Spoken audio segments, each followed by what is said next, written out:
I know it's just my opinion, and I seriously try to be neutral with here, and I try to point out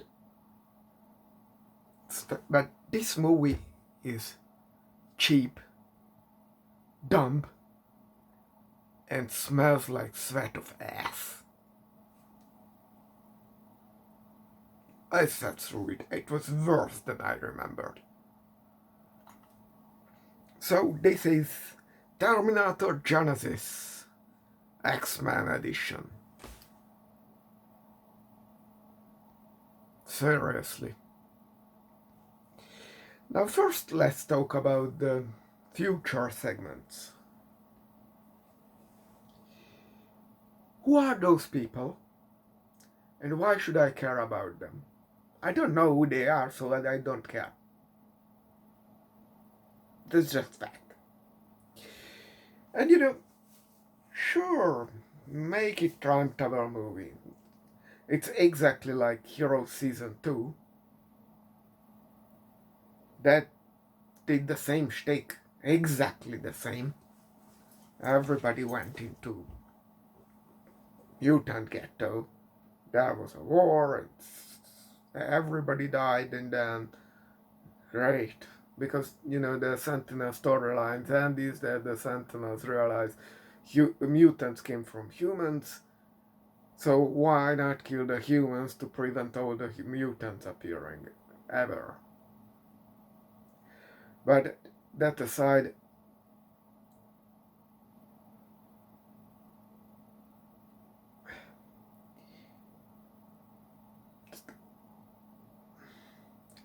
sure, those machines now just on the fly modify themselves to create their counter effect super abilities. Sure, why not? Where did they come? Who the fuck knows? Why should I care? Okay. Let's move from the why should I care, but you put there a bunch of people. When the future part of this movie is working as a ticking time bomb, then those can be effective, but to make that, especially in this situation, you have to show progress of time. Does this movie show it? No. You could do it two ways. One, it's a siege. The outer wall falls, then there is the courtyard battle, they fall, the next wall falls, and so on and so on. They didn't put in enough people in there, so that's not going to happen. The other possibility is like the Legend of the Seven Samurai. It's a fantasy version of the Seven Samurai story. There, every samurai had superpowers, and they got into like this situation. But they formed the gauntlet. So I don't know if they were chased or sieged. Doesn't matter. One person fight the big threat, gets a big moment when he dies or she dies. Next, and they go one after the other and after the other. So you sense the danger coming closer and becoming more inevitable and more threatening and all that as your heroes fall. Does it happen here? No, because this movie don't know what it is doing. I also don't have the synergy between the abilities. I just have no idea what is happening at times.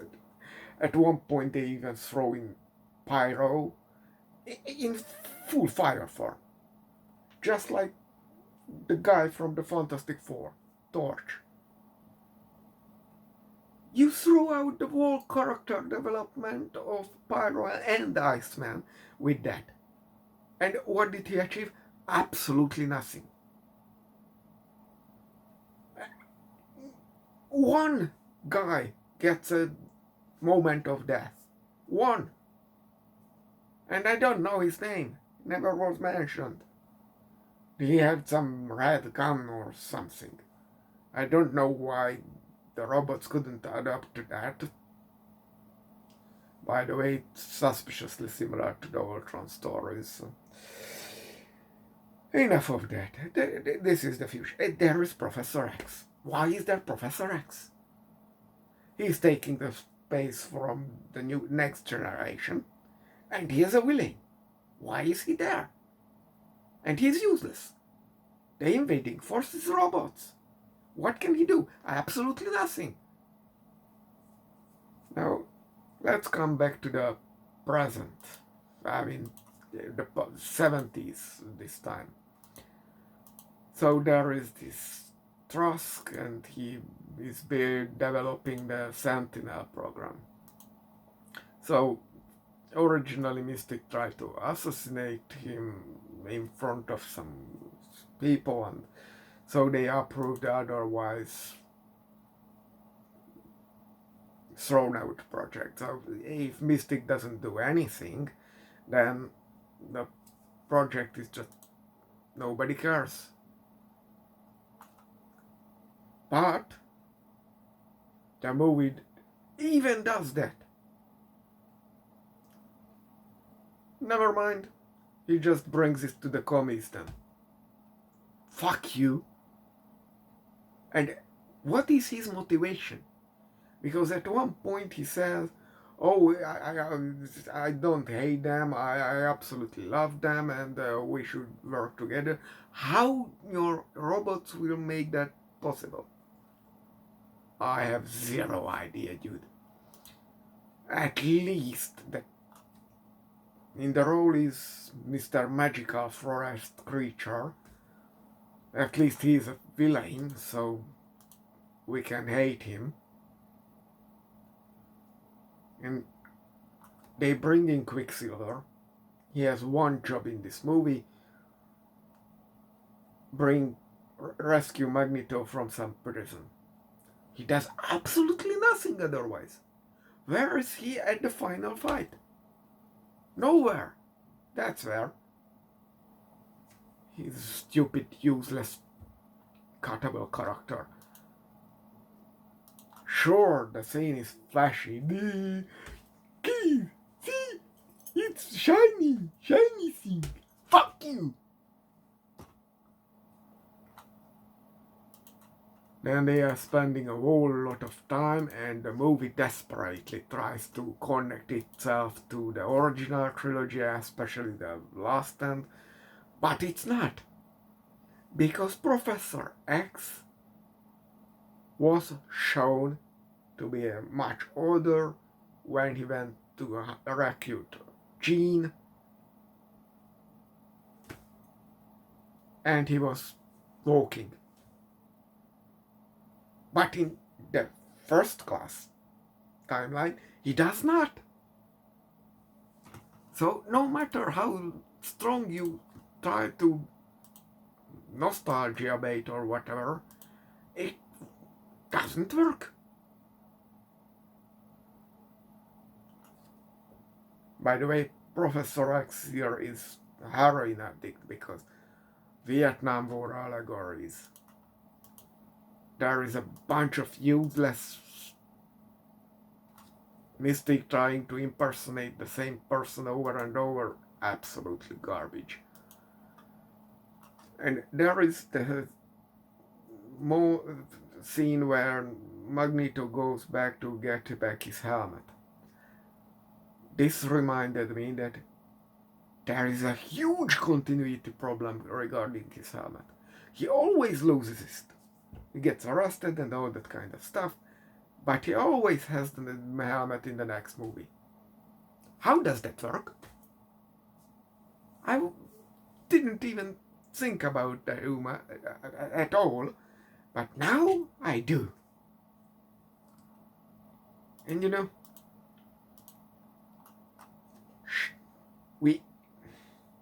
why not throw a bone to Magneto? First, I have a serious problem. Why were the Sentinels working for Magneto? In theory, they had no metal in them.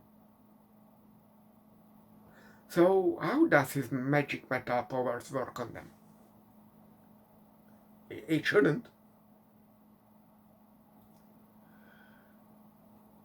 Then he is bringing a whole stadium there. We saw that at the peak of his power in Last Stand.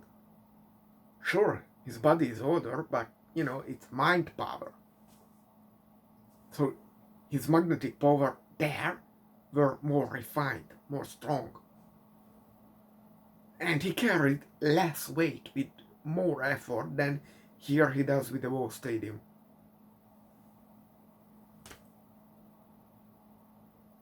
As I said, this movie is dumb. And what was his plan with that? Why did he carry that shit there? And as he could control the robots for some unfathomable reason, and it wasn't even, if the movie would be clever, it would be half an hour shorter and would be much comfortable to watch. And Magneto wouldn't control the Sentinels. Maybe he would show up. Sure, why not? Wouldn't bring the whole thing, but sure, whatever. I can write it to comic book logic. But what I can do comic book logic with the Professor X Beast serum. He obviously no longer uses it in the future. He's always furry, but okay. But okay, Magneto comes in, so obvious mutant, flying man. Sure, why not? So the Sentinel robots activate themselves or something because they see an obvious mutant. That's a good setup. But you should show Mystique reprogramming them. So now they all attack the humans. Program is a failure. Dump it, ditch it. We no longer want this stupid shit. Because they did the exact opposite we wanted. Problem solved. Great movie, great ending.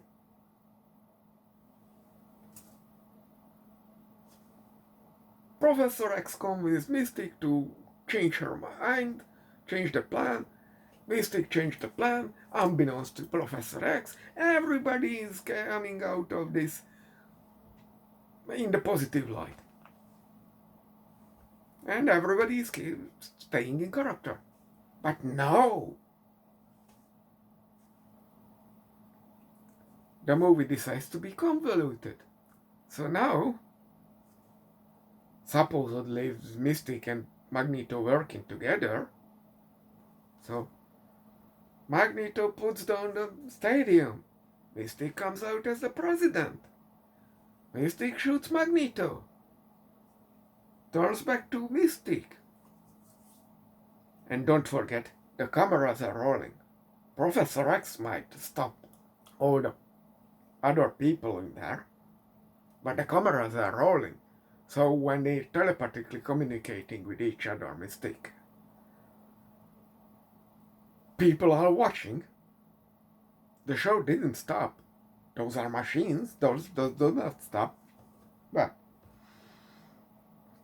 this would be a great point for Magneto and Mystique.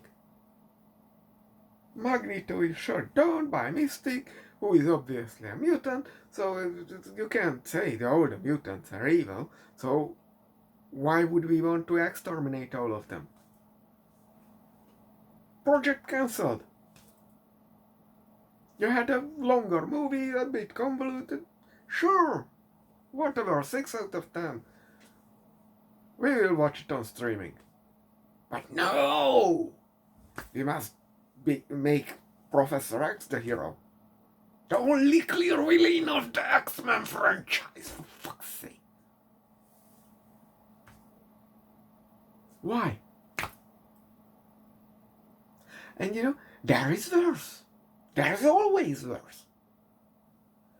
You know, there are the fights. And when Mystique is breaking into Trask, we see a couple of why these characters no longer appear. Like there is Azazel that, sure, there is a page she flips without we seeing, so I guess that's the last Airbender. Sure, I give credit to you. I don't know how they managed to grab them and kill them, but sure, okay, I can work with it. But you remember when they were bringing out, Mystic was bringing out the mutant squad in Vietnam? One of them was the biohazard guy. In the fight, we see the biohazard guy. And you know when we see the biohazard guy again? When we see mutants watching TV during the final fight. As said, lazy, cheap, dumb, useless piece of shit. This movie is absolute garbage. Can't keep even its own characters straight. And you know what? Sure, you brought up all these new characters. You didn't give them names, you didn't explain their powers, you didn't give them history, you didn't give them flashy fight scenes, especially flashy deaths. When Wolverine gets back to his own time, his, older time, who do we meet?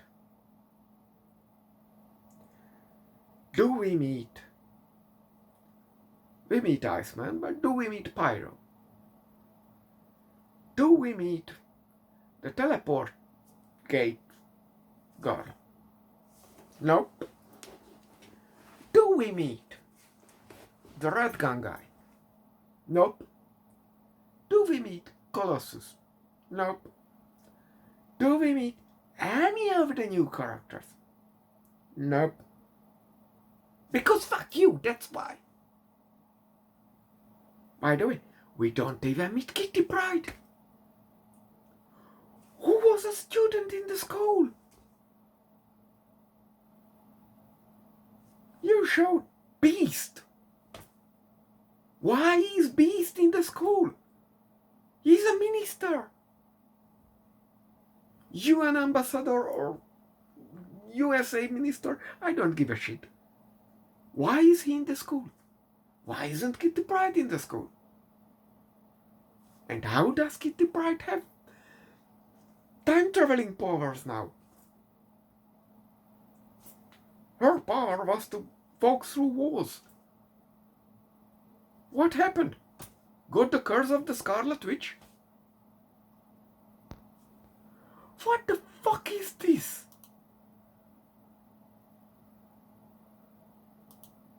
And what's with the after credit scene?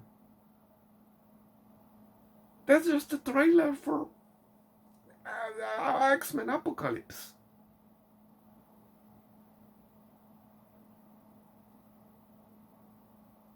Lazy. And I don't know who the Apocalypse is. I never met it. Never heard of the event. If there was an event. I don't know.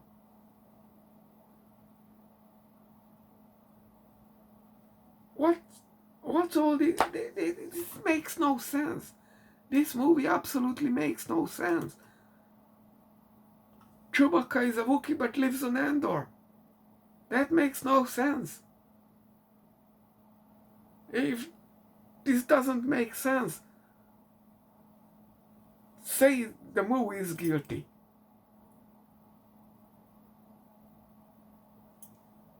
It's just